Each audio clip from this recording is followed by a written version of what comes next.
Sometimes we convince ourselves that our best years are behind us, that love is a treasure meant only for the young. But in a small Norse village, a silver-haired widow named Yrsa was about to discover that the heart knows no seasons. For 10 long winters, she had lived alone since her husband fell in the raids.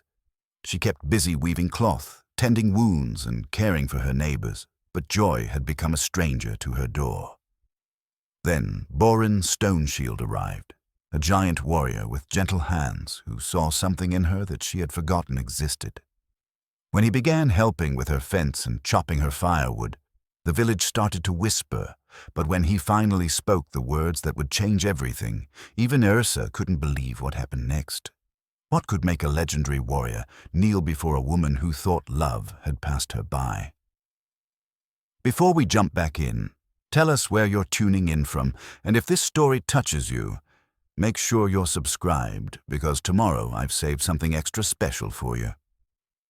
The morning mist clung to the fjord like a lover reluctant to leave, and Yrsa, Eric's daughter, stood at her wooden loom, her fingers working the shuttle with the same practiced rhythm that had carried her through 10 winters of solitude.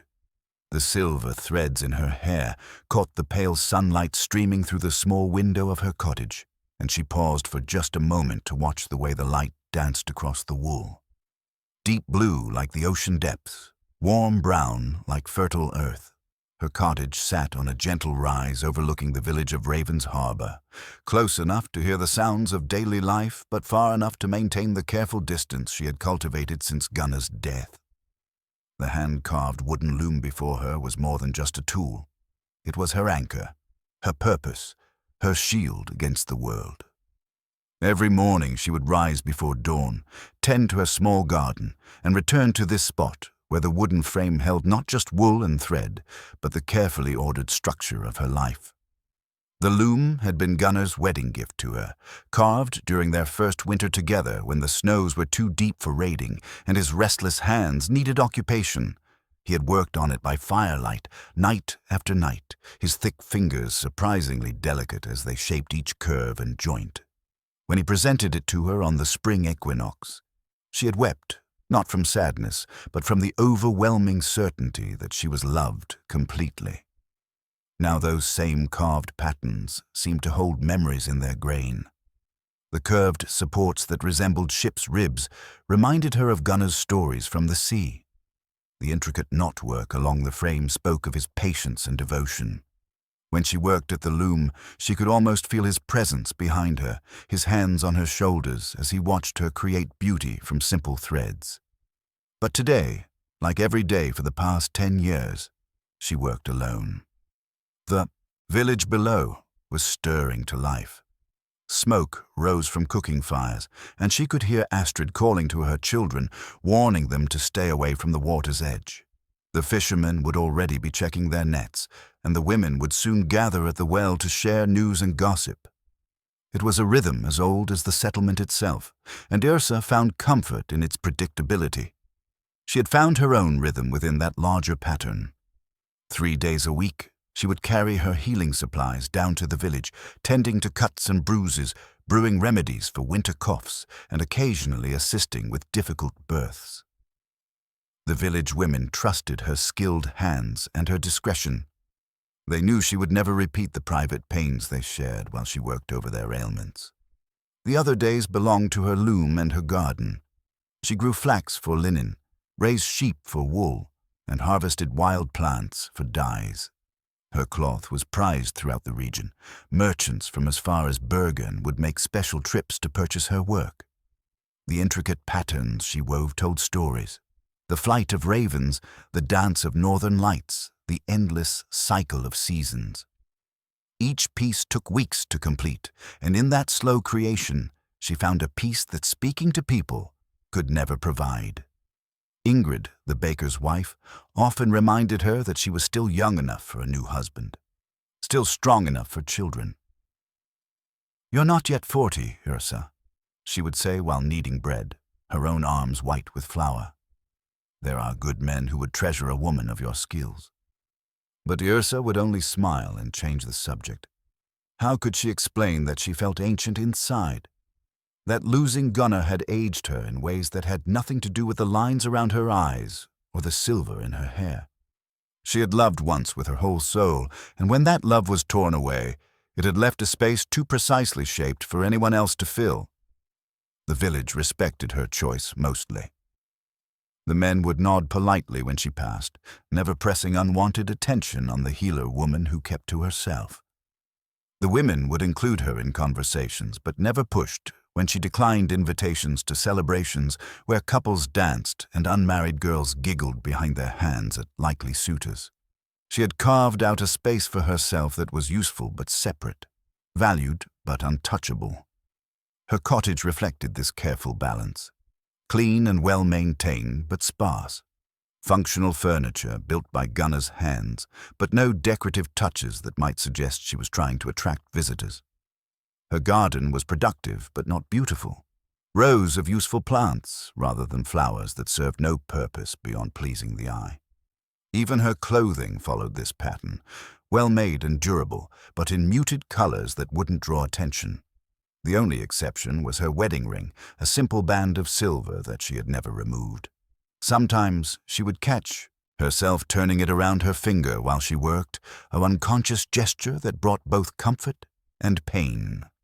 It was all she had left of the girl who had once believed that love would last forever. On this particular morning, as summer was beginning its slow surrender to autumn, Yrsa noticed something different in the village sounds below. There was an excitement in the voices, a quickening in the usual rhythms. She set down her shuttle and moved to the window, shading her eyes against the morning light. A ship had arrived in the harbor. Not one of the familiar fishing boats, but a proper longship with a carved dragon's head and shields lining its sides. Even from her distance, she could see it was a warrior's vessel, built for speed and battle rather than the patient work of nets and trade. The village was gathering at the water's edge, and she could hear the excitement in their voices carrying up the hill. It was unusual for warriors to arrive so late in the season. Most raiding parties returned before the autumn storms, and this was nearly September by the old counting. She watched as figures disembarked, but they were too far away for her to make out details. Whatever brought them here, it would be the talk of the village for days. She was about to return to her loom when a movement caught her eye. One of the figures from the ship was walking up the path toward her cottage.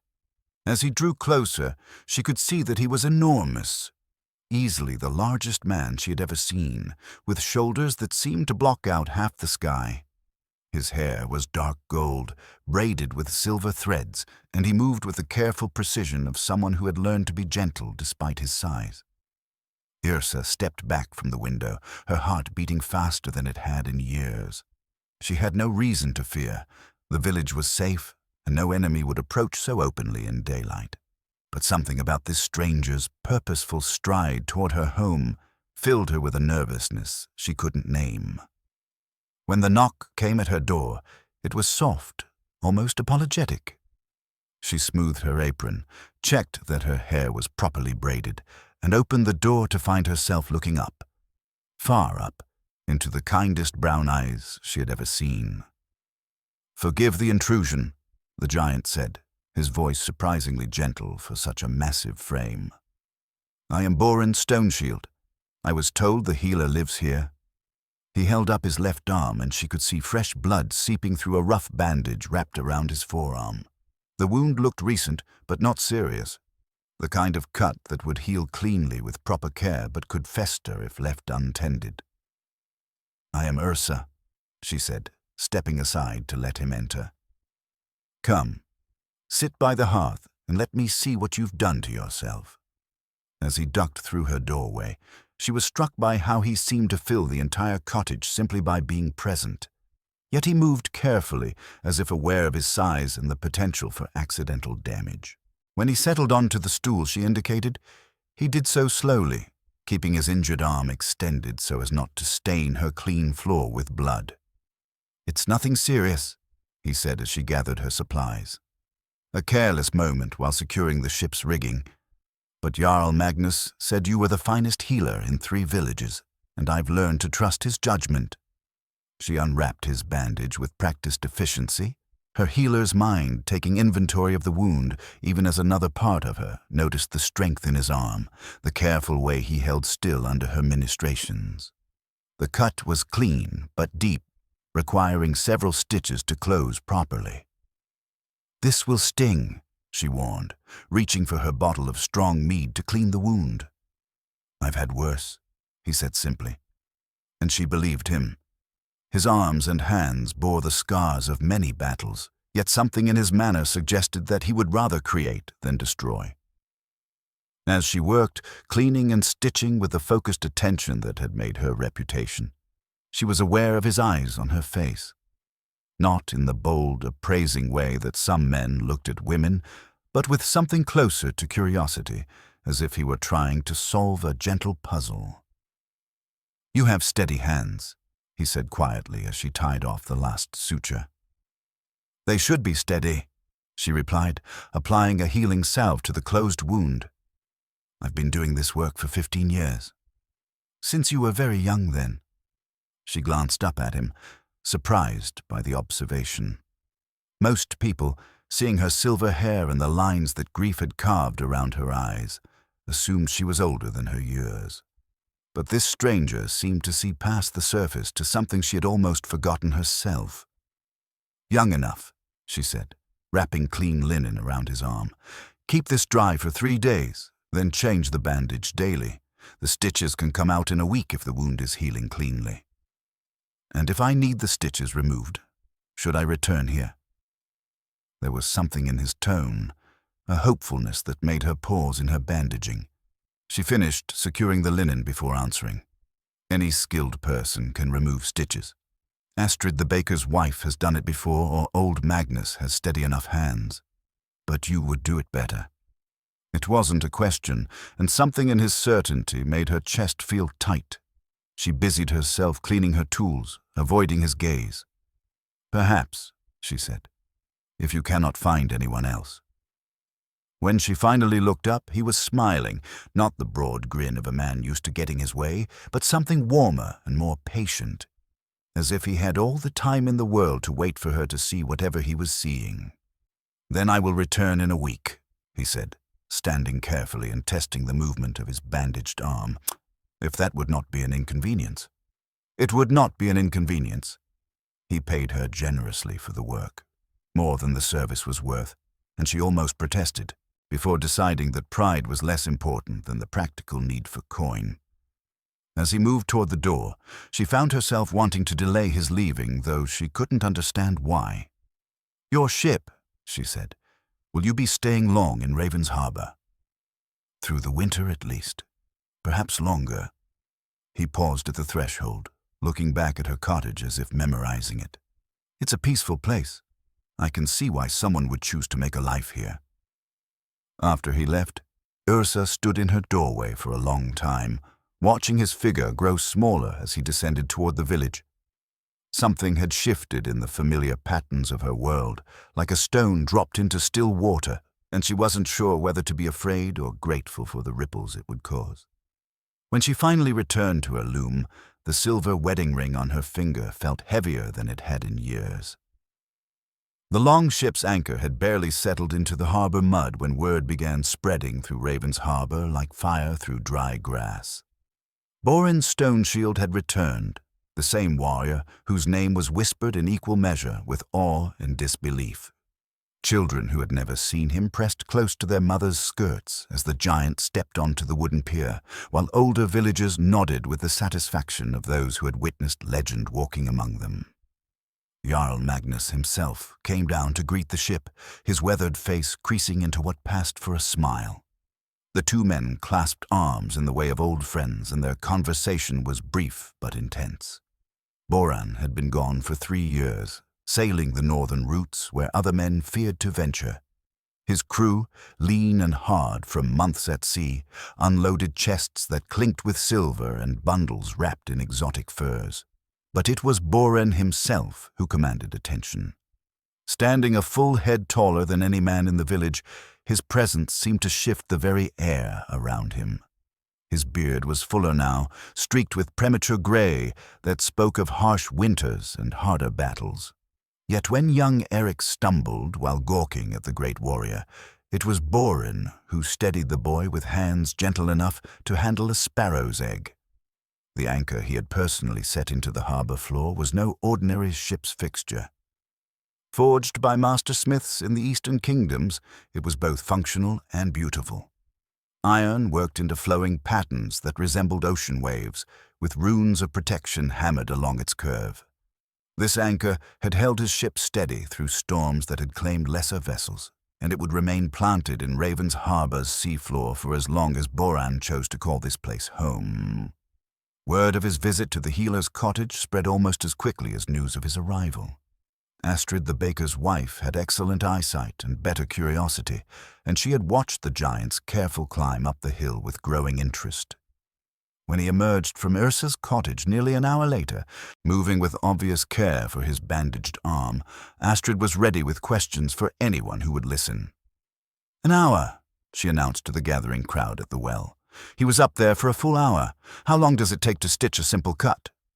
"Depends on the cut," said Ingrid thoughtfully. "And depends on the conversation." The women exchanged meaningful glances. Yrsa had treated wounded men before, of course. Fishermen with hook injuries, farmers with axe cuts, warriors passing through with various ailments. But none had stayed longer than necessary, and most seemed eager to escape her sharp tongue and sharper needles. "She's been alone too long," murmured Sigrid, the oldest of the village women. "A woman needs more than thread and herbs to keep her warm through the dark months."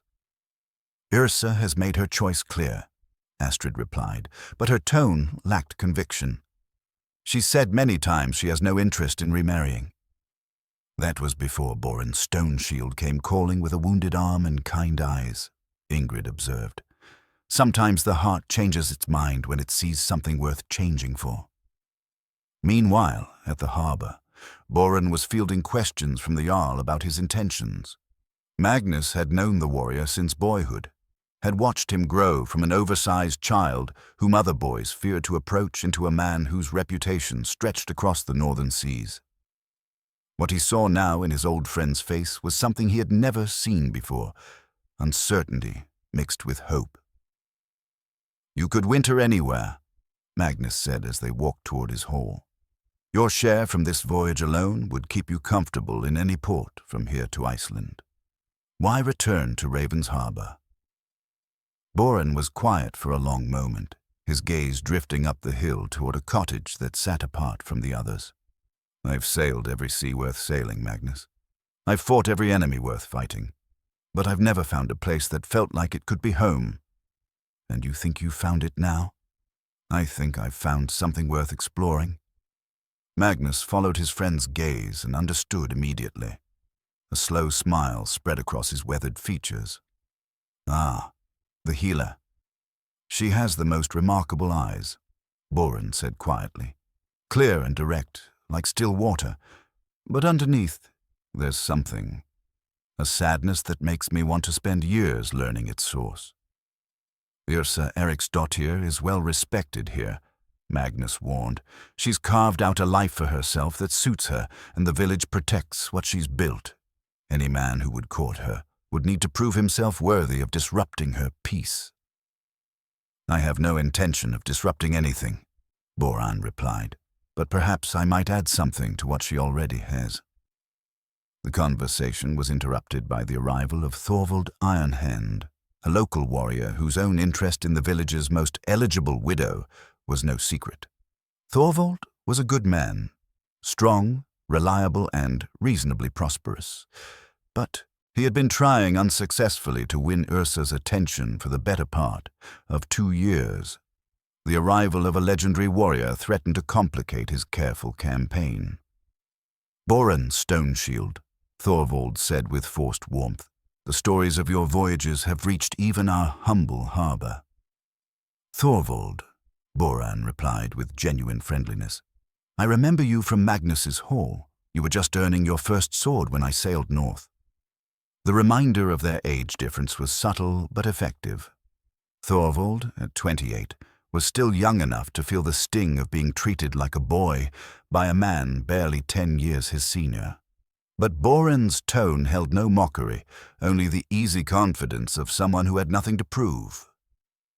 "I trust your injury was properly tended?" Thorvald asked, his eyes on Boran's bandaged arm. "Very properly. Your healer has remarkable skill."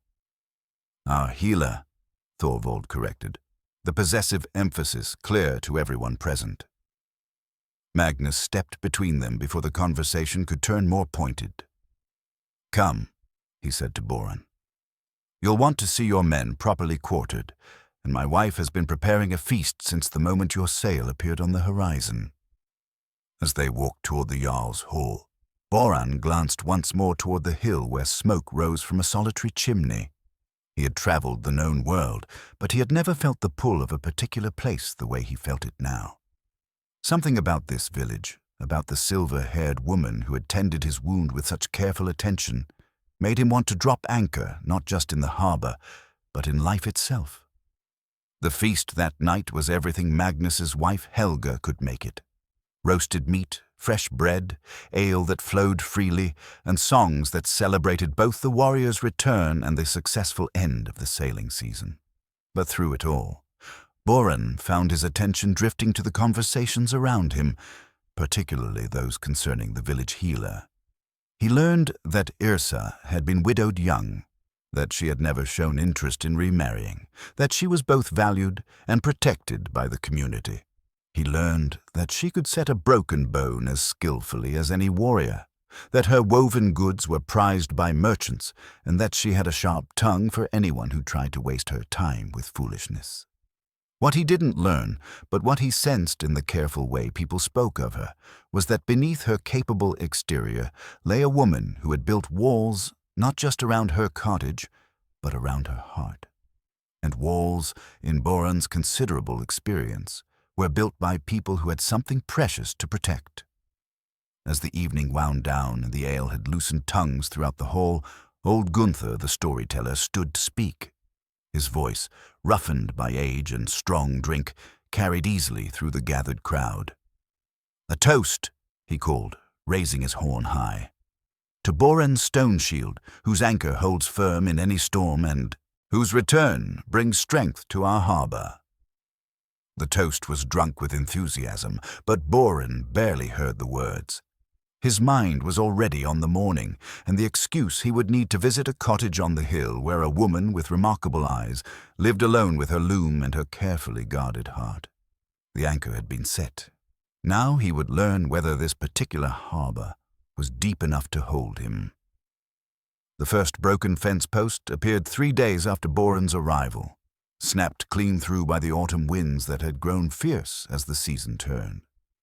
Yrsa discovered it on her morning rounds, checking the boundary that separated her property from the common grazing lands below.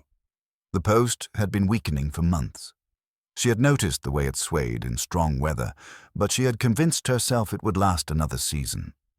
Now it lay in the tall grass, still connected to its neighbors by the horizontal rails that had kept her sheep safely contained for nearly a decade.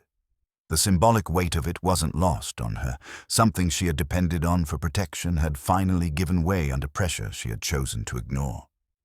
She was examining the damage, calculating the effort it would take to dig out the old post and set a new one, when a shadow fell across her work. She looked up to find Boran Stoneshield standing nearby, his massive frame blocking the morning sun. "Good morning," he said quietly. "I was walking the shoreline and saw you working up here." "The fence needs repair," she replied, more curtly than she intended. "The storms have been harder this year." He crouched beside the broken post, his movements careful despite his size. "This one's been struggling for a while," he observed, running his fingers along the wood. "See how the grain splits here? The rot started from the inside and worked its way out." Yrsa found herself studying his hands as he examined the damage. They were enormous, scarred from countless battles, but they moved over the wood with surprising gentleness. When he looked up at her, his brown eyes were thoughtful. "I could help you replace it," he offered. "I have some experience with woodwork." Her immediate impulse was to refuse. She had been managing her property alone for 10 years, fixing what broke, replacing what failed, adapting to each challenge as it came. The idea of accepting help felt like admitting weakness, like acknowledging that her careful independence was just another kind of fence post that might give way under pressure. "I can manage," she said, but the words came out less certain than she intended. Boran stood slowly, brushing dirt from his hands. "I'm sure you can, but perhaps you don't have to." There was something in his tone. Not insistence or wounded pride at her refusal, but a patient understanding that made her chest feel tight. He wasn't offering help because he thought she was incapable, but because carrying burdens alone was a choice, not a necessity. "I would need to cut a new post," she said finally. "There's suitable wood in the grove beyond the stream, but it would take 2 people to carry it back. Then it's fortunate there are 2 of us here." The walk to the grove gave them their first real conversation. Boran asked thoughtful questions about her land, the challenges of maintaining property alone, the rhythms of her daily work. Unlike most men who seem to view her solitary life as either pitiable or inexplicable, he listened to her answers with genuine interest. "You've built something remarkable here," he said as they selected a straight oak branch suitable for fence repair. "Everything has purpose, but it's still beautiful." Yrsa paused in her examination of the wood. No one had called her life beautiful before. Useful, certainly. Admirable, perhaps, in its orderly efficiency. But beautiful. "It's practical," she replied. "Beauty is a luxury I can't afford." "I think you're wrong about that." When she looked at him questioningly, he gestured toward her garden, visible from where they stood among the trees. "Look at the way you've arranged your herbs. The tall ones shelter the small ones, but you've also created patterns, spirals and curves that please the eye. That's not accident." She had never consciously planned the aesthetic elements he described, but as she followed his gaze, she could see what he meant. Without realizing it, she had been creating beauty alongside utility, finding ways to make her solitary world not just functional, but pleasing to inhabit. The work of cutting and carrying the new post took most of the morning. Boran's strength made tasks that would have challenged her manageable, but he was careful to let her guide the work, following her directions rather than taking over.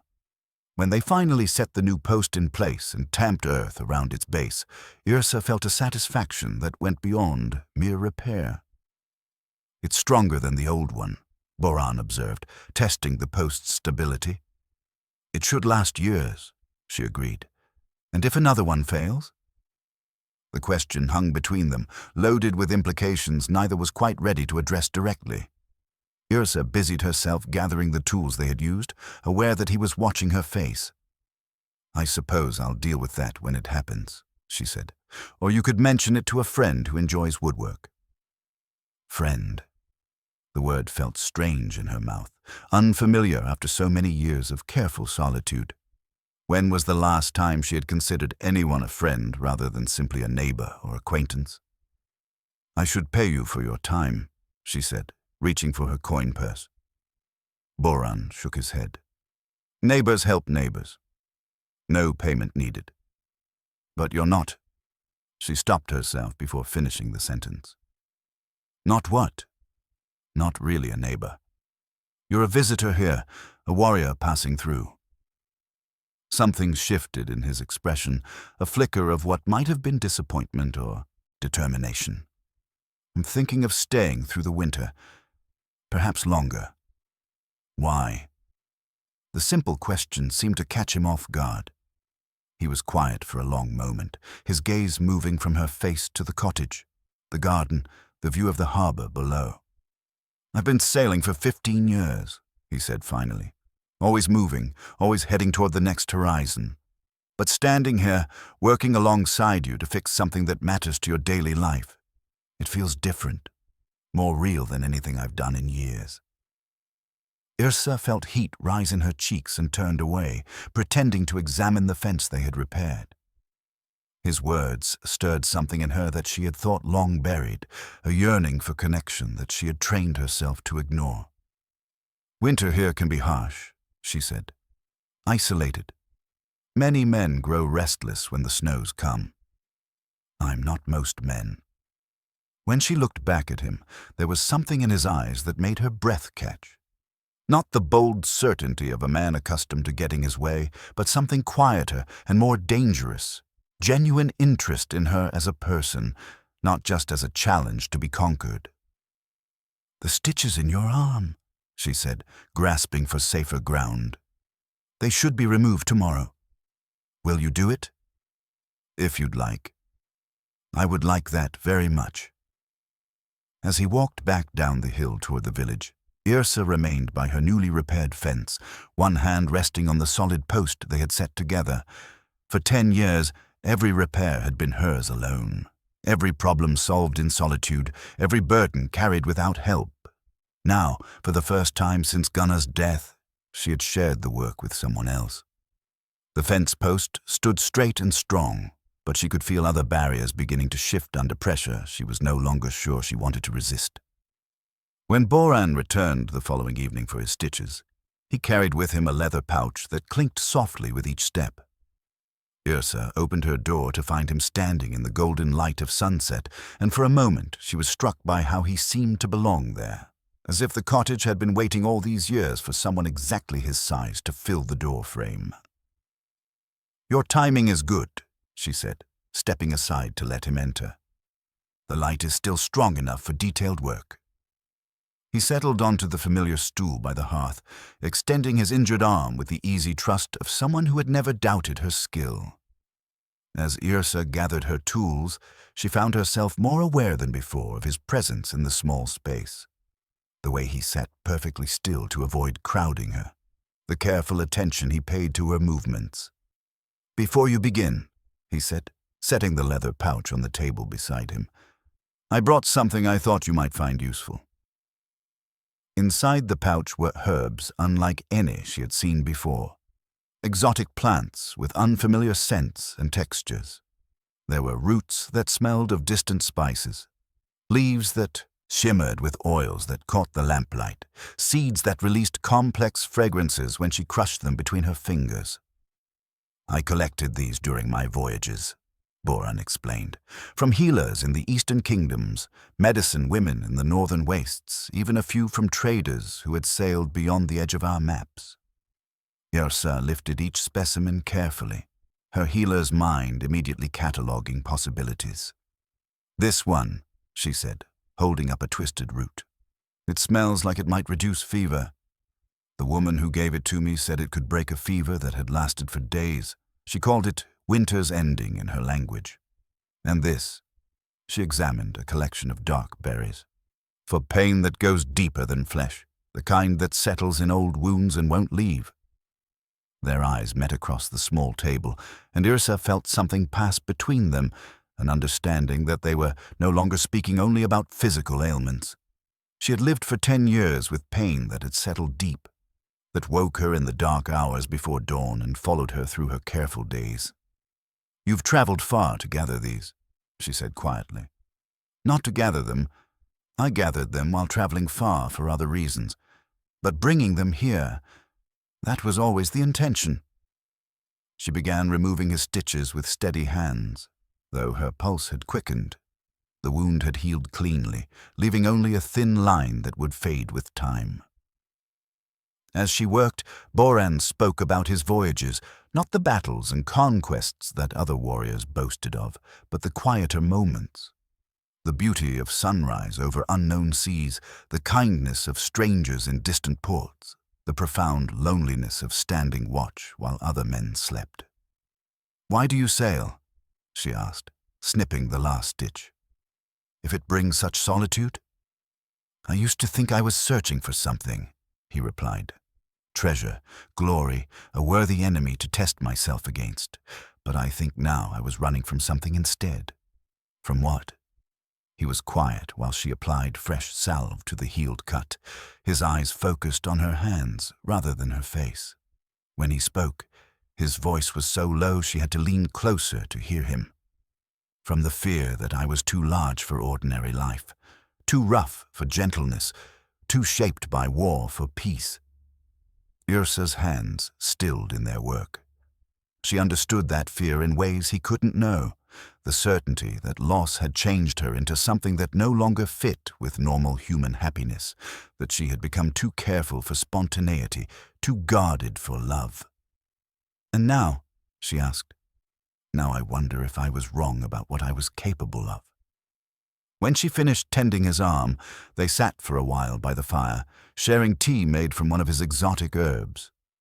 The brew had a warming quality that seemed to reach deeper than her stomach, loosening tensions she hadn't realized she carried. Outside, full darkness had settled over the village, and the cottage felt separate from the world, a pocket of warmth and lamplight where honesty came easier. "Tell me about your husband," Boran said gently. "If you're willing." Most people avoided the subject of Gunnar, either from awkwardness or a misguided belief that mentioning the dead would cause her pain. But Boran's request felt different, not curiosity about her loss, but genuine interest in understanding what had shaped her. "He was patient," she said after a moment. "Endlessly patient. I was young when we married, barely 18, and I thought I knew everything worth knowing. He never told me I was wrong, just waited for me to discover wisdom on my own. That's a rare gift in a man. He built this cottage for me, piece by piece. Every board was chosen specifically, every joint fitted with care. He said he wanted to create something that would last long enough for our great-grandchildren to inherit." She gestured toward the walls around them, and Boran followed her gaze with new appreciation.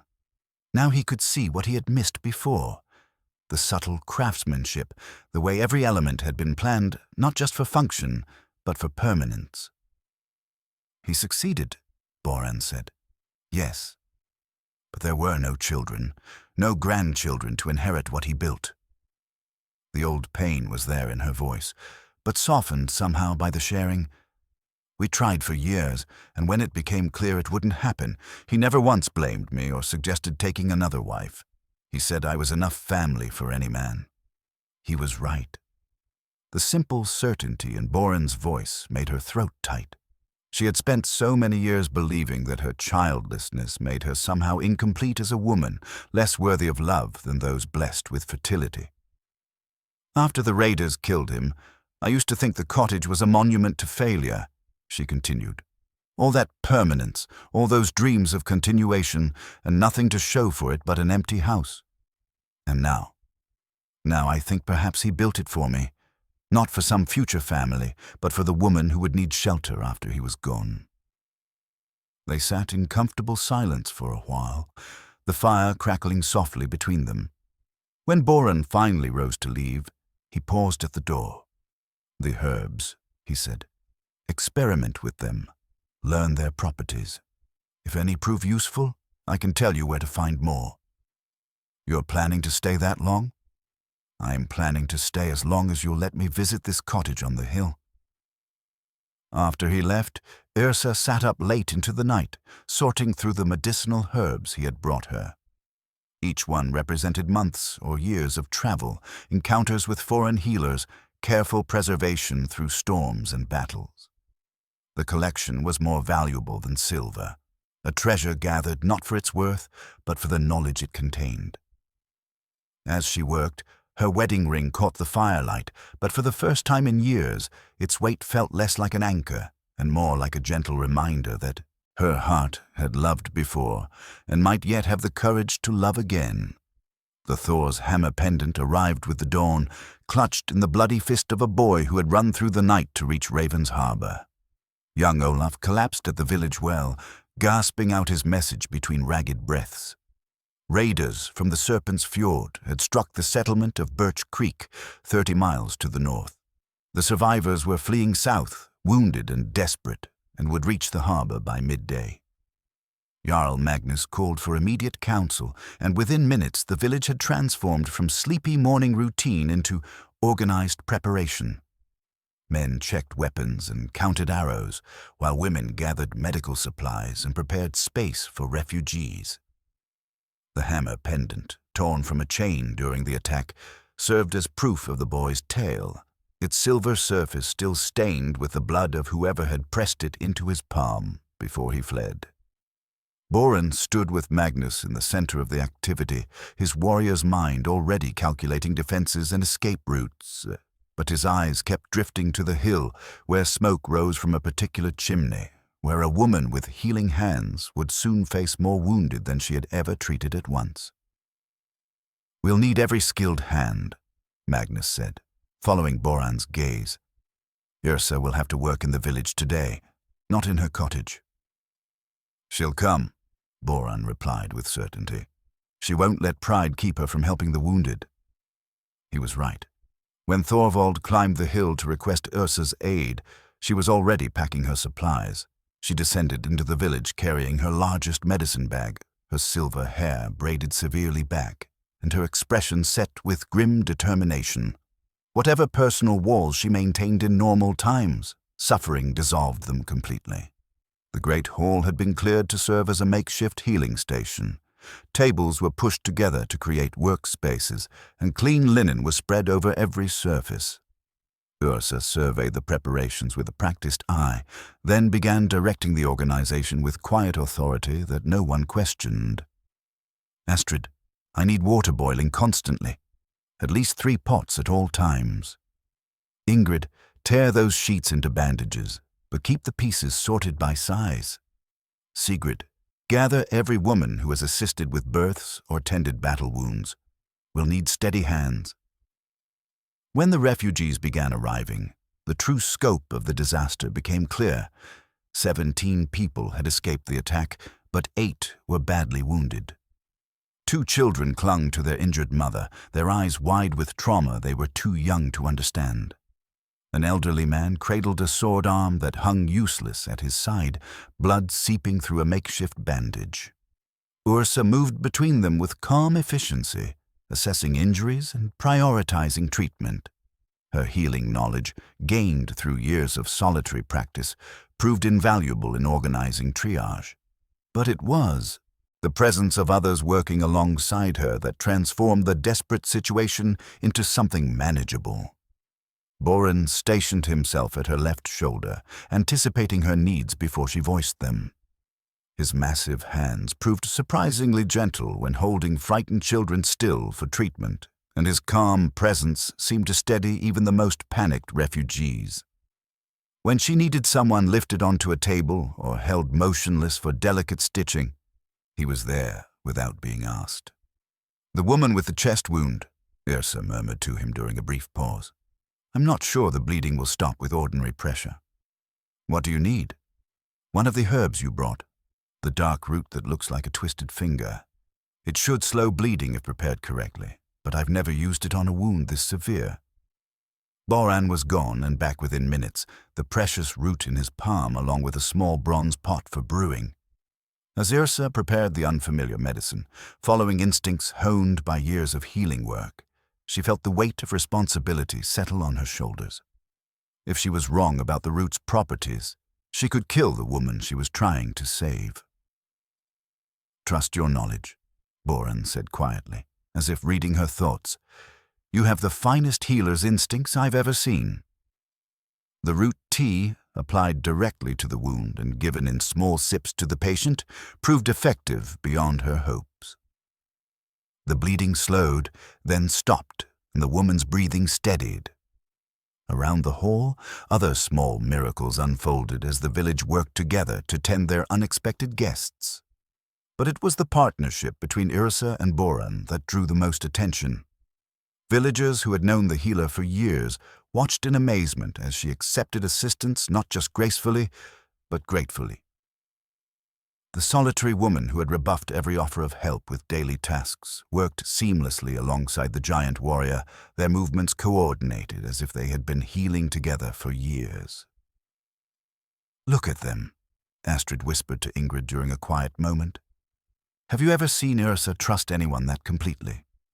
"Never," Ingrid replied. "Not since Gunnar died. But see how she doesn't have to tell him what she needs. He simply knows." Thorvald, helping to carry supplies, noticed the easy intimacy between them with growing unease. He had spent 2 years trying to find a way past Yrsa's defenses, offering help that was politely declined, attempting conversations that never progressed beyond surface pleasantries. Now this stranger worked beside her as if he belonged there, as if her trust was something he had always possessed rather than something that needed to be earned. As evening fell and the last of the wounded had been treated, exhaustion settled over the hall like a heavy blanket. The refugees would stay through winter. Magnus had made that decision without hesitation, but immediate danger had passed. Families would be housed with village volunteers, and the wounded would remain in the hall until they could safely be moved. Yrsa sat heavily on a stool, finally allowing herself to feel the strain of the long day. Her hands, steady through hours of delicate work, now trembled slightly with fatigue. Boran brought her tea brewed from another of his exotic herbs, this one designed to restore energy and calm frayed nerves. "You saved lives today," he said simply. "We saved lives," she corrected. "I couldn't have managed half of it alone." It was the first time in 10 years that she had admitted needing help, and the acknowledgement hung between them like a bridge spanning the careful distance she had maintained. "The hammer pendant," she said, noting the silver Thor's hammer that now hung from Boran's neck.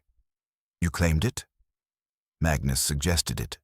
Said the boy who brought warning deserved protection, and since he's too young to carry it himself, someone should hold it in trust. "You believe in such things? Divine protection?" Boran touched the pendant thoughtfully. "I believe in taking responsibility for those who need protecting. If the gods choose to help with that work, I'm grateful for the assistance." His words resonated deeper than mere superstition. Here was a man who understood that strength existed to serve others, that true power lay not in what you could take, but in what you were willing to give and protect. As they walked together up the hill toward her cottage, Yrsa felt something fundamental shift in her understanding of her own capabilities. For 10 years, she had believed that independence meant isolation, that safety required solitude. But today had shown her a different truth, that working alongside someone who understood her calling didn't diminish her strength. It multiplied it. At her door, she paused before going inside. "Thank you," she said, "for today, and for the herbs, and for what? For not making me feel weak, for accepting help." After he left, she stood in her doorway for a long time, the Thor's hammer pendant gleaming in the moonlight as his figure disappeared down the hill. The silver amulet represented more than divine protection. It symbolized the willingness to stand between danger and those who needed defending. For the first time in 10 years, she wondered what it would feel like to be someone worth protecting. The ancient runestone stood at the crossroads where 3 paths met. One leading to Raven's Harbor, one toward the mountain passes, and one that wound along the coast toward distant settlements. Carved by hands long dead, its weathered surface bore symbols that spoke of journeys completed, love enduring beyond death, and wisdom passed between generations. Local tradition held that couples who pledged themselves before the stone would be blessed with understanding that deepened like roots, growing stronger with each passing season. Yrsa had walked past it countless times in her 10 years of solitude, never pausing to study its markings or consider its meaning. But on this crisp October morning, with frost painting the grass silver and her breath visible in the cold air, she found herself standing before it with new eyes. Boran had asked to walk with her to gather late herbs before the first hard freeze, and their path had naturally led them to this ancient marker. Now he stood beside her, reading the runes with the careful attention of someone who understood their significance. "Can you translate it?" she asked, tracing one of the carved symbols with her fingertip. "Some of it. This section speaks of a warrior who traveled far seas to find what waited in his own harbor." His voice held quiet amusement. "And this part mentions a wise woman whose hands could heal both body and spirit." Yrsa felt heat rise in her cheeks. "You're inventing meanings." "Perhaps." but the stones were carved by people who understood that some truths are worth preserving in granite. As autumn deepened around them, the comfortable patterns they had established began shifting into something more complex. Boran's help with her daily tasks had become so natural that the village simply assumed his presence at her cottage. He would arrive each morning after breaking his fast with Magnus's household, carrying tools or supplies for whatever project needed attention, and stay until evening brought them both back to the village for the communal meals that marked the end of each day. The arrangement benefited them both practically, but it also created an intimacy that went beyond shared work. They talked while they labored, long conversations that wandered from philosophy to memory, from practical matters to dreams half-formed. Yrsa found herself sharing thoughts she had never voiced aloud, while Boran revealed depths beneath his warrior's exterior that surprised them both. But it was the quiet moments that unsettled her most. When they sat by her fire in the evening, reviewing the day's accomplishments, she would catch him watching her with an expression that made her breath catch. Not the bold appraisal of a man sizing up conquest, but something infinitely more dangerous, the patient attention of someone who was learning to love what he saw. The village noticed, of course. Astrid had taken to making pointed comments about the amount of time the famous warrior spent at the healer's cottage. Ingrid suggested with increasing frequency that Yrsa might want to consider taking a permanent partner before winter truly set in. Even old Magnus made oblique references to the wisdom of men settling down when they found the right harbor. But it was Thorvald's reaction that troubled her most. The younger warrior had never been anything but respectful in his pursuit, accepting her refusals with good grace and maintaining his friendship with the other villagers. Now she could see the strain in his eyes when he watched Boran's easy familiarity with her, the tight control he maintained over his disappointment. One evening, as she and Boran walked back from checking the refugees' progress in their recovery, Thorvald approached them near the hall. His manner was carefully neutral, but tension radiated from his rigid posture. "Yrsa," he said with formal courtesy. "Boran, I trust the day's work went well." "Very well," Boran replied equally formally. "The last of the wounded should be fit for light work within the week." "Excellent news." Thorvald's gaze shifted to Yrsa. "I wondered if I might speak with you privately about the winter preparations." It was a reasonable request. Thorvald often helped coordinate supplies for those who lived alone during the harsh months.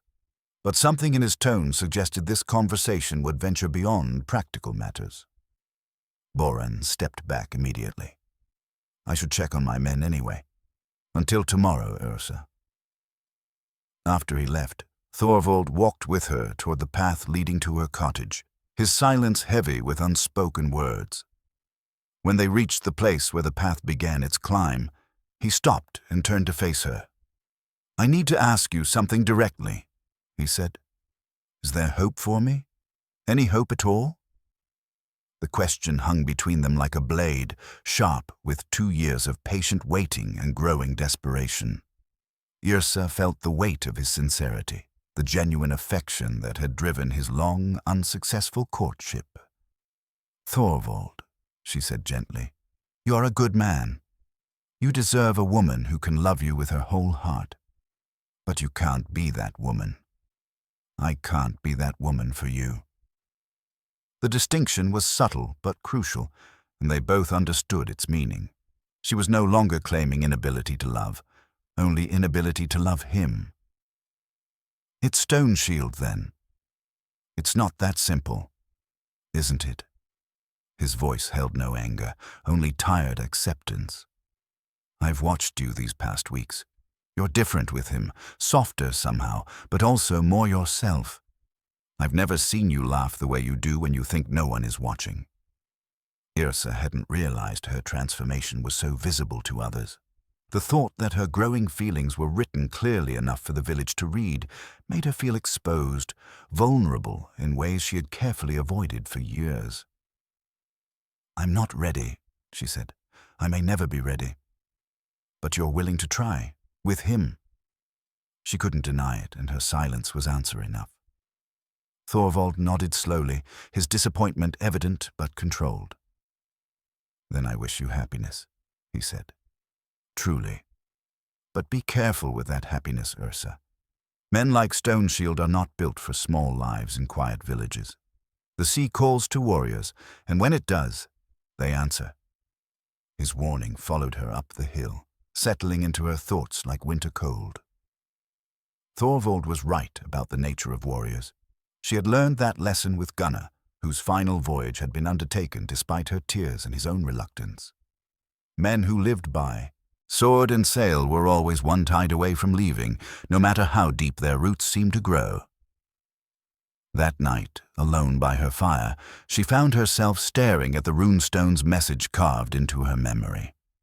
Love that endured beyond death, wisdom passed between generations, beautiful ideals, but what protection did ancient promises offer against the simple truth that warriors died young and left their women to grieve alone? For the first time since Boran's arrival, she allowed herself to fully consider the risk of opening her heart again. The refugee crisis had shown her how well they worked together, how natural their partnership felt, how much stronger she was with someone who understood her calling. But it had also reminded her how quickly violence could shatter peace, how easily loss could transform love into unbearable pain. Outside, the wind carried the scent of coming snow, and she pulled her shawl tighter around her shoulders.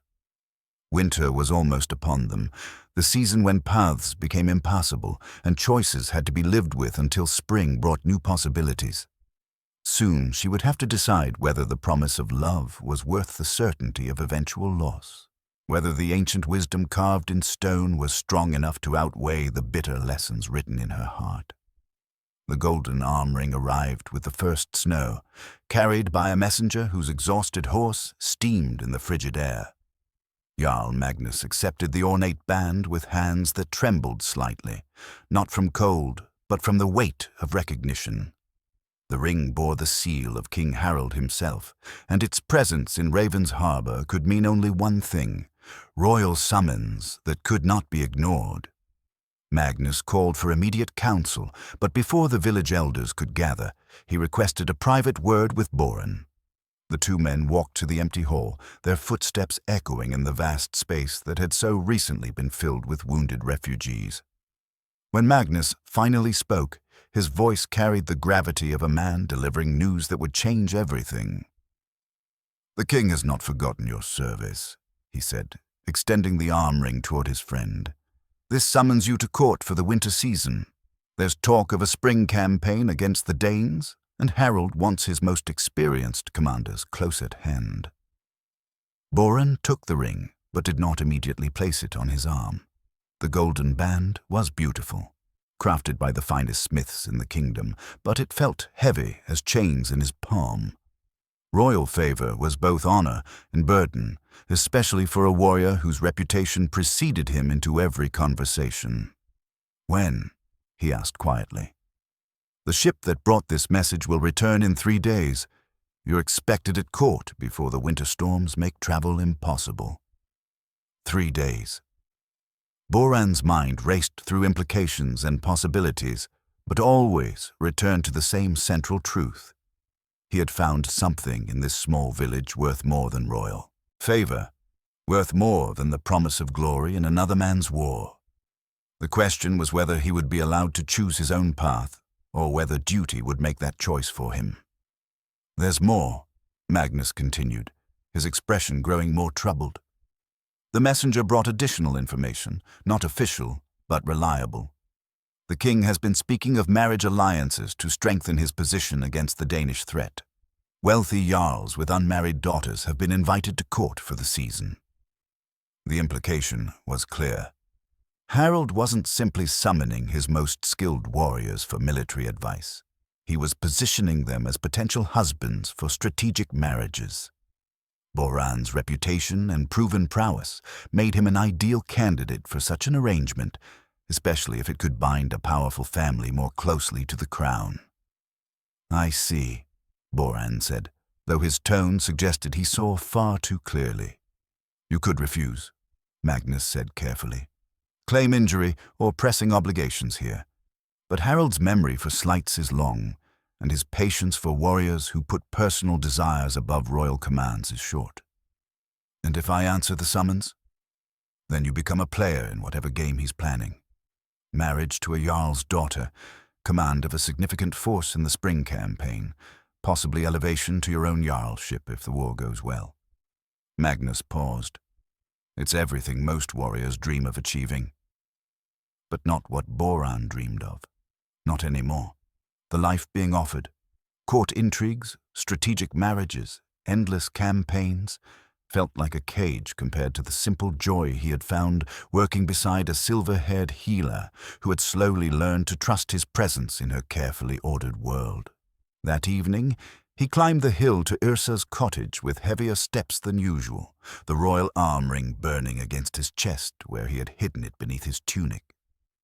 She was at her loom when he arrived, working by lamplight on a pattern more complex than any he had seen her attempt, interlocking spirals that seemed to dance in the flickering light. "You're late tonight," she said without looking up from her work. "I was beginning to worry." The casual domesticity of her concern struck him like a physical blow. When had someone last worried about his lateness? When had he last had reason to be expected anywhere that mattered more than duty? "Magnus needed to speak with me," he said, settling onto his usual stool. "There was a message from court." Something in his tone made her pause in her weaving. She turned to face him, her clear eyes reading the tension in his posture with the same skill she used to diagnose physical ailments. "Bad news?" "Complicated news." He told her everything, the royal summons, the implied marriage arrangements, the 3-day deadline. As he spoke, he watched her face carefully, looking for some sign of what this meant to her, whether his leaving would register as loss or simply as the natural conclusion to a temporary arrangement. "It's a great honor," she said when he finished, her voice carefully neutral. "The king's favor is not lightly given." "Yes. And the marriage prospects, alliance with a powerful family would secure your position at court." "Yes. You've worked your entire life for opportunities like this." "Yes." The single-word responses hung between them like barriers, each one more final than the last. Yrsa returned to her loom, but her hands moved mechanically, without their usual sure rhythm. "When will you leave?" she asked. "That depends." "On what?" "On whether I choose to answer the summons at all." Her shuttle stopped mid-pass through the warp threads. "You would refuse the king?" "I would choose my own path." The silence that followed stretched until it became unbearable. When Yrsa finally spoke, her voice was thick with emotions she was struggling to control. "You can't refuse. Men who defy royal commands don't simply lose favor. They lose everything. Their lands, their honor, sometimes their lives. I have no lands to lose. But you have honor. You have a reputation that has taken years to build. You have—" "What? What do I have that's worth more than this?" He gestured around the cottage, but they both knew he meant something larger than the physical space. The life they had been building together, the partnership that had grown from wounded warrior and reluctant healer into something neither had expected to find. "You have a future," she said firmly. "Real power, real influence, the chance to shape events instead of simply reacting to them. What I have to offer can't compare to what the king is promising." "You're wrong." "Am I? I'm a widow in a small village, Boran. I have silver in my hair and lines around my eyes. I've never given a man children, and I may never be able to. What possible future could I offer that would be worth sacrificing everything you've worked for?" He stood abruptly, closing the distance between them until he could take her hands in his, stilling their nervous movement among the threads. "You offer peace," he said simply. "You offer a home where I'm valued for who I am, rather than what I can conquer. You offer the possibility of growing old beside someone who knows my heart as well as my reputation." "Pretty words," she replied, but her voice was breaking. But winter dreams fade when spring brings new campaigns and fresh glories. Do you think so little of what we've built? I think I've loved and lost before, and I know how much courage it takes to survive that loss.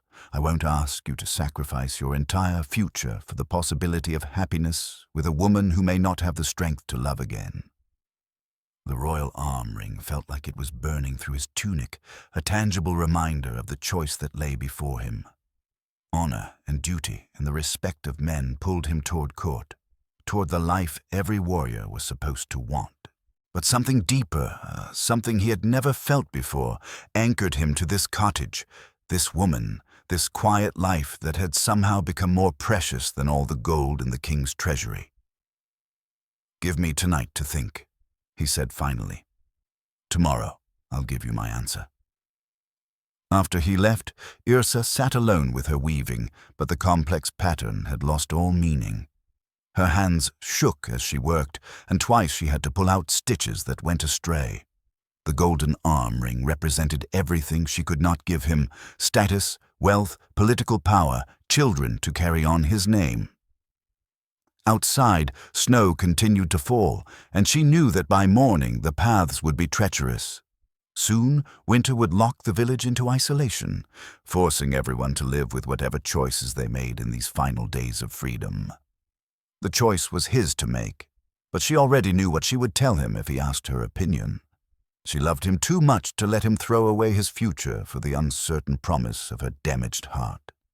The wedding crown of silver birch lay half-finished on Helga's workbench, its delicate branches intertwined with threads of silver and small winter berries that would never fully ripen. She had been crafting it in secret, following old traditions that spoke of new beginnings blessed by nature's own cycles. The crown was meant for Yrsa, a gift from the village women who had watched love bloom between the healer and the warrior, who had begun to hope that their solitary neighbor might finally accept the happiness she deserved.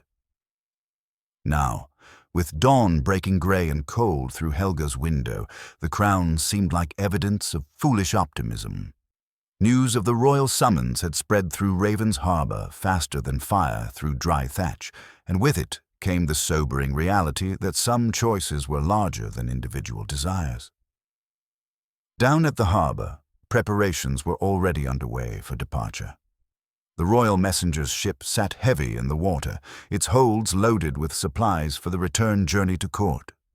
By noon, it would carry passengers, willing or otherwise, back to whatever duties awaited them in the king's service. Boran stood at the water's edge, watching the crew make final preparations. He had spent the night walking the shoreline, following paths that had become familiar during his months in the village, thinking through implications and possibilities until his mind felt raw with the effort. The golden arm ring weighed heavy in his hand, still unclaimed, still offering the future that every warrior was supposed to want. Behind him, footsteps crunched through the new snow. He turned to find Magnus approaching, carrying 2 steaming cups of ale warmed with herbs, a gesture of friendship that acknowledged the magnitude of the decision that could not be postponed much longer. "Any clarity in your thoughts?" Magnus asked, offering one of the cups. "Some," Boran replied, accepting the warm drink gratefully. "Tell me, honestly, if I refuse this summons, what consequences will follow? For you personally, Harold will remember the slight. Future opportunities will be limited. Other jarls will see you as unreliable, possibly disloyal. It won't be exile, but it will be a kind of death for your ambitions. And for Raven's Harbor, for the village." Magnus was quiet for a long moment, understanding that this question cut to the heart of Boran's real concern. Harold is not a petty man, but he is a practical one. If he decides you've chosen personal desires over royal service, he may wonder about the loyalty of those who harbored you through this decision. It was the answer Boran had expected, but hearing it confirmed made his chest tight with frustration. Individual choice was a luxury that men of his reputation could rarely afford. Every decision carried implications for others. Every path chosen closed off possibilities for those who depended on royal favor. "There's something else to consider," Magnus continued. "The marriage arrangements Harold is planning. They're not just about binding families to the crown. They're about creating a new generation of leaders for the kingdom. Men like you, with proven strength and wisdom, paired with women from powerful houses. The children of such unions could shape the future of our people." Legacy. The word hung unspoken between them, but both men understood its weight. For all his achievements, Boran had no sons to carry his name, no daughters to continue his line. The possibility being offered represented not just personal advancement, but the chance to create something that would outlast his own mortal years. "And what of love?" Boran asked quietly. "Love is—" Magnus searched for words that would not sound dismissive. "Love is a gift when it comes, but duty is what builds kingdoms. Most men learn to find affection within arrangements that serve larger purposes." But Boran had tasted something beyond mere affection in Yrsa's cottage, had discovered what it meant to be valued for his gentleness rather than his strength, his wisdom rather than his reputation. The thought of trading that discovery for strategic alliance felt like betraying something sacred. As morning progressed toward midday, the village gathered to witness whatever decision would be made.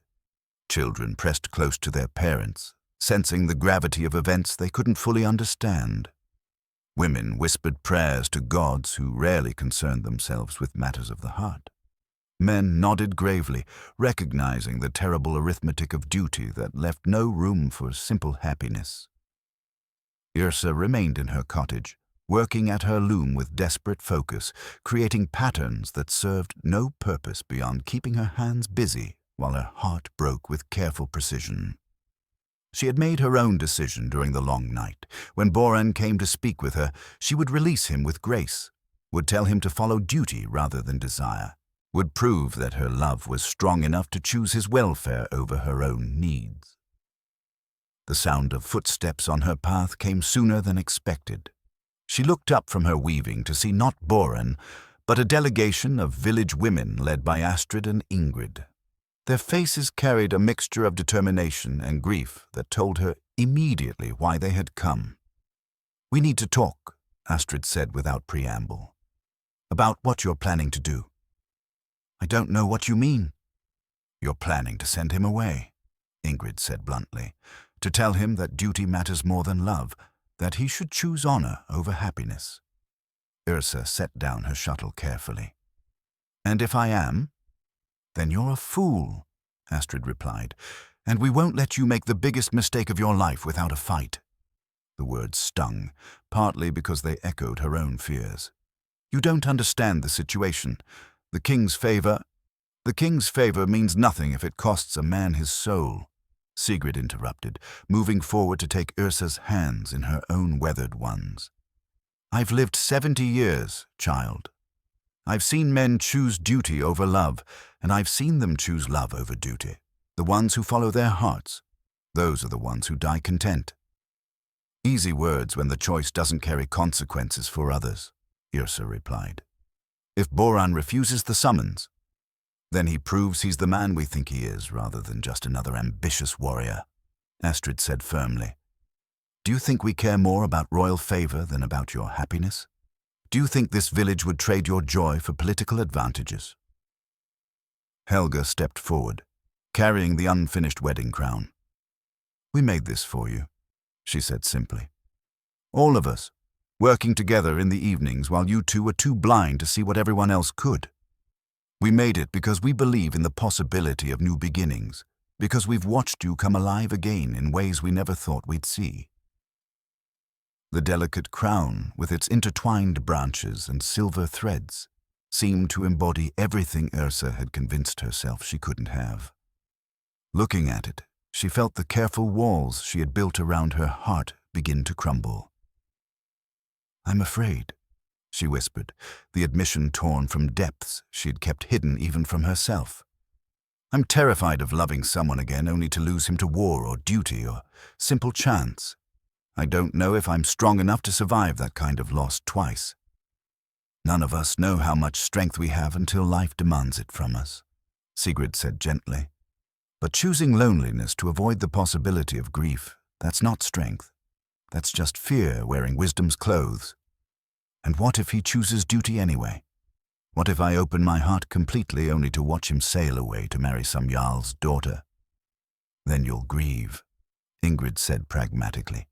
You'll hurt in ways that feel impossible to endure, but at least you'll grieve for something real rather than spending your life wondering what might have been. Through her window, Yrsa could see movement at the harbor. Figures gathering around the royal ship, preparations reaching their final stages. Soon, the moment of choice would arrive, and whatever words were spoken could not be taken back. "Tell me honestly," she said to the women surrounding her. "If you were in my place, what would you choose?" "We would choose love," Astrid replied without hesitation. "We would choose the man who sees our worth despite our scars, who values our heart above our youth, who makes us feel beautiful when we thought that part of life was over. We would choose the man who kneels to mend our fences and stays to mend our hearts," Ingrid added. "We would choose the man who brought us healing herbs from distant lands and sees possibility where we see only endings," Helga continued.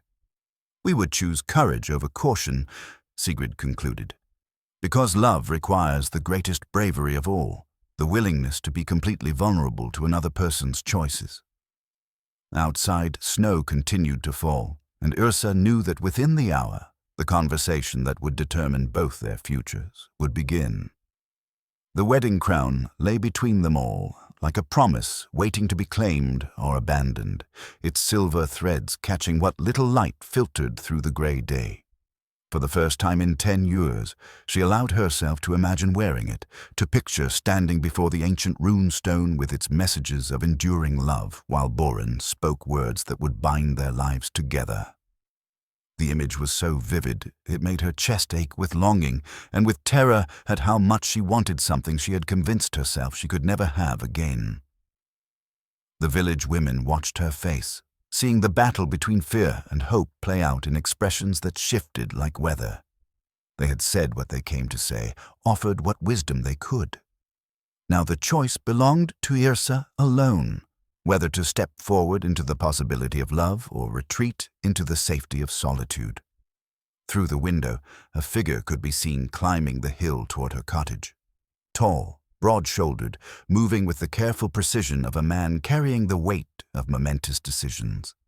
The moment of truth was approaching, and there would be no more time for fear. The kneeling stone at the village crossroads had witnessed countless moments of significance. Warriors departing for distant battles, merchants sealing important bargains, young couples pledging their future together beneath its ancient protection. But never had it seemed more laden with possibility than on this grey morning when Boran Stoneshield approached it with measured steps, the royal arm ring still unclaimed in his hand, and his heart carrying the weight of an impossible choice. Yrsa walked beside him, their path having converged as if guided by forces beyond their control. The village women had departed her cottage with gentle embraces and whispered encouragements, leaving behind the silver birch crown as a tangible reminder that some chances arrive only once in a lifetime. Now, with the royal ship visible in the harbor below and time running short, words could no longer be postponed.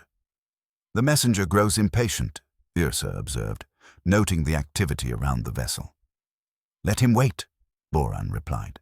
"Some decisions require their proper moment." They stopped before the ancient stone, its carved runes seeming to pulse with meaning in the pale winter light. Around them, the village had grown quiet, not empty, but respectfully distant, as if the entire community understood that witnessing this conversation required careful balance between concern and privacy. "I've been thinking about what you said," Yrsa began, her voice steady despite the tremor in her hands.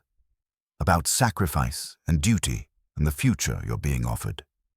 And I've realized that I was approaching this all wrong. I was so focused on what I couldn't give you that I forgot to consider what you actually wanted."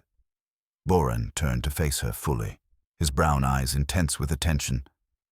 "What do you think I want?" I think you want what I want, what I've been too frightened to admit even to myself. She took a deep breath, drawing strength from the solid presence of the ancient stone behind her. I think you want a life where your worth isn't measured by the enemies you've defeated or the treasures you've claimed, but by the simple, daily choice to build something meaningful with someone who sees your heart as clearly as your reputation. The words hung between them like a bridge spanning years of careful solitude and hard-won wisdom. When Boran spoke, his voice was rough with emotions too long contained. I do want that. I want it more than I've ever wanted victory in battle or favor from kings. But I need to know, if I choose this path, if I refuse the royal summons and stay in this village, will I be choosing alone? The question she had been dreading and hoping for in equal measure. Yrsa felt the silver wedding ring on her finger, the weight of 10 years' grief, the careful walls she had built around her heart. All of it suddenly seemed less important than the truth that had been growing beneath her fear like spring flowers beneath winter snow. There's something I need to tell you first, she said. About my marriage to Gunnar. About why we never had children. Boran waited with infinite patience while she gathered courage to speak truths she had never voiced aloud. The fault was mine, she continued. My body, it couldn't carry children to term. 3 times I conceived, and 3 times I lost them before they could draw breath. After the last loss, the healer said there would be no more chances. I'm sorry, he said simply, and she could hear genuine grief in his voice. Not for himself, but for the pain she had carried. I'm telling you this because you spoke of legacy, of children to carry your name. If you choose me, you choose a woman who can't give you that future. And I'm telling you, he replied, that you've already given me something more precious than children or legacy or royal favor. You've given me peace. You've given me a home where I'm valued for who I am, rather than what I can conquer. The royal arm ring slipped from his fingers to land in the snow at their feet, its golden gleam dimmed by the gray winter light. The gesture was small but momentous, the physical release of one future in favor of another. Yrsa Eriksdottir, he said, and his voice carried across the quiet village like a bell calling people to witness. Will you walk with me? Will you let me court you properly, with the full knowledge of this community and the blessing of whatever gods watch over fools who choose love over ambition? Her heart hammered against her ribs, but for the first time in years, the rapid beating felt like excitement rather than fear. Around them, she could sense the village holding its collective breath, waiting to see whether the healer who had lived alone for so long would finally accept the gift of companionship. I'm too old to marry, she whispered, the words coming out automatically despite everything that had changed. Boran looked down at her with eyes that held all the patience and certainty she had been afraid to hope for. When he spoke, his voice was gentle but absolutely sure. The gods do not measure love in springs, only in truth. Before Yrsa could fully process the profound weight of his words, Boran Stoneshield, warrior of legendary reputation, veteran of 100 battles, man who had never knelt before any earthly power, slowly lowered himself to one knee before her, in the snow beside the ancient stone. The gesture sent a shock through the watching village that was almost physical in its intensity. Children stopped their play, women ceased their conversations, and men paused in whatever work occupied their hands. Even the gulls seemed to quiet their cries as if the very air recognized the significance of this moment. Yrsa, he said, looking up at her with eyes that held no doubt, only the steady certainty of a man who had finally found what he had been searching for without knowing it. I have sailed every sea worth sailing and fought every enemy worth fighting, but I have never found anything more valuable than the peace I discovered in your cottage. The purpose I found in working beside you, the hope I feel when I imagine growing old with someone who knows my heart as well as my reputation. His braided hair caught silver threads of snowlight, and she could see the scars on his hands, marks of countless battles that had brought him to this crossroads, this choice between the glory offered by kings and the quiet happiness offered by a silver-haired healer who had almost forgotten how to hope. "I don't ask this lightly," he continued. "I know what loss has cost you. I know the courage it takes to open your heart after it's been broken. But I also know that what we've built together is worth any risk, worth any sacrifice."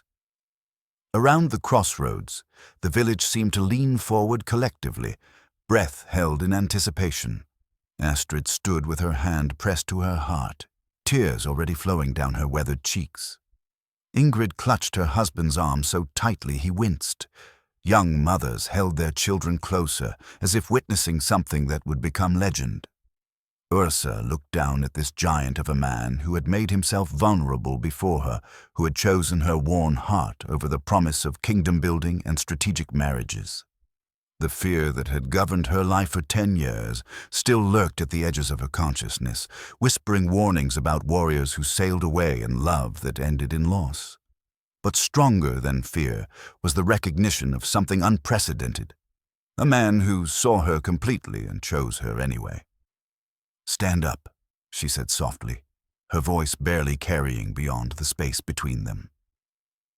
For a heartbeat, devastation flickered across Boran's features. He had laid his heart bare before the entire village, and her first response was to ask him to rise, perhaps to spare them both further embarrassment, perhaps to reject his proposal with whatever dignity could be salvaged. But then she reached down and took his hands in hers, helping him to his feet, her eyes never leaving his face. "Stand up," she repeated louder now, "because if we're going to do this, we're going to do it as equals." The transformation in her expression was like watching winter break into spring. The careful walls that had protected her heart for so long crumbled completely, revealing the woman she had been before grief taught her to fear love's fragility. Her silver hair caught the pale light, and suddenly she looked not old or worn, but wise and beautiful in ways that had nothing to do with youth. "Yes," she said, the word emerging clear and strong across the quiet village. "Yes, Boran Stoneshield, I will walk with you. I will let you court me properly. I will—" Her voice broke on the magnitude of what she was accepting. Tears spilled down her cheeks, falling to darken the silver threads of her hair, and she made no effort to hide them. These were not tears of sorrow, but of overwhelming relief. The release of 10 years' worth of held breath, 10 years of convincing herself that happiness was meant for others. "I will choose love over fear," she finished, her voice strengthening with each word.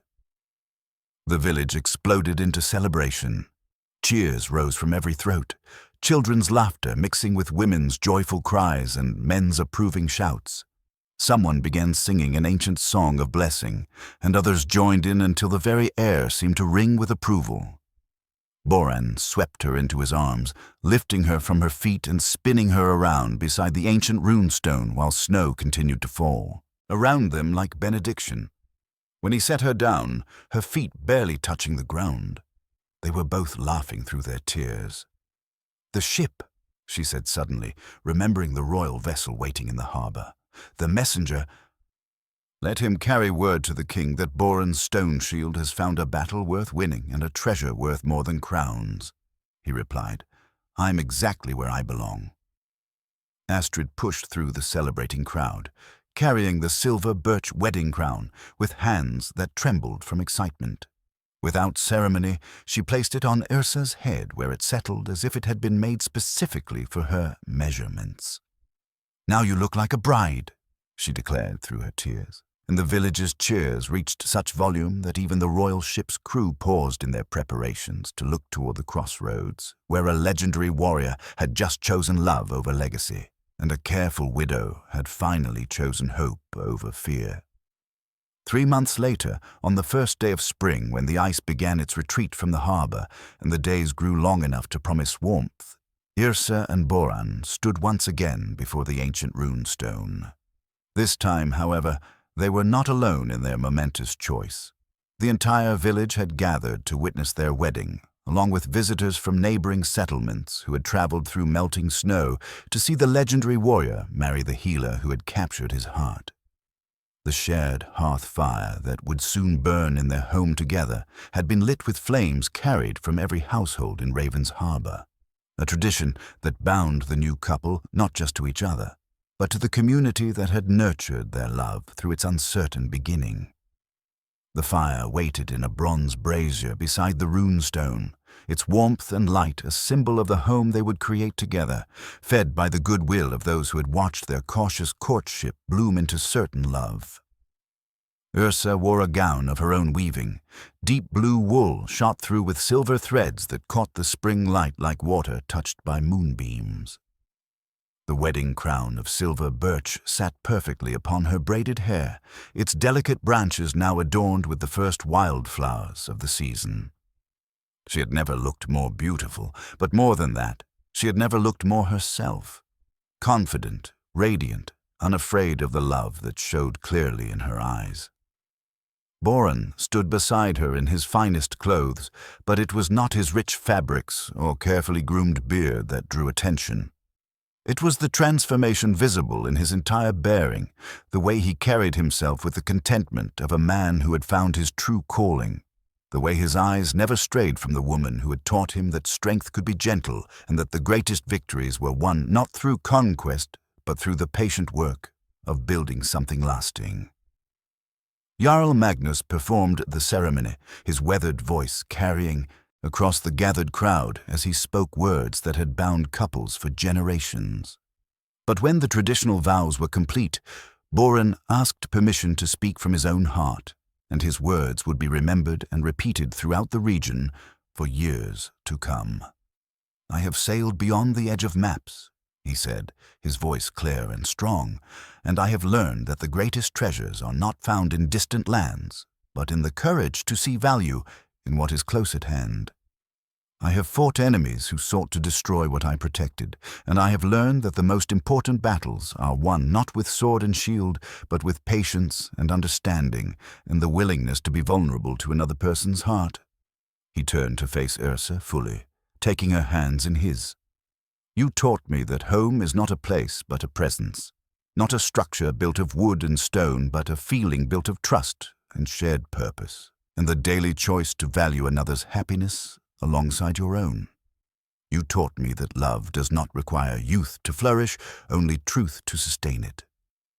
Yrsa's response was equally heartfelt, her voice carrying the wisdom earned through loss and the hope reborn through unexpected second chances. "I thought I had learned everything I needed to know about love and loss, about solitude and strength, but you taught me that isolation and independence are different things, that accepting help does not diminish capability, and that the heart is far more resilient than fear would have us believe." Her voice grew stronger as she continued. "You showed me that love in its second season can be deeper than love in its first, rooted in understanding rather than illusion, nourished by genuine appreciation rather than desperate need. You proved that some men are worth the risk of hope, worth the courage required to trust again." When they exchanged rings, his a band of silver carved with protective runes, hers a companion piece that would rest beside her original wedding ring as a symbol of love's continuity rather than its replacement, the village erupted once again in celebration. But this time the joy was deeper, more settled, carrying the satisfaction of a community that had witnessed something precious take root and flourish. The feast that followed lasted until well past sunset, with tables groaning under the weight of food contributed by every household, ale flowing freely, and stories shared that would become part of the village's collective memory. Children danced between the tables while their parents told tales of courtship and marriage, of choices made and challenges overcome.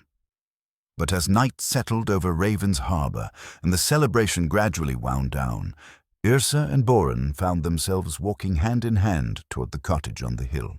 Their cottage now, their shared home where two solitary lives would merge into something neither could have created alone. The hearth fire from the ceremony had been carefully transported to their fireplace, where it would burn continuously through their first year of marriage, tended by turns as they learned the rhythms of shared responsibility and mutual care. Its warm light filled the cottage as they crossed the threshold together, illuminating the familiar space that would now hold two lives instead of one.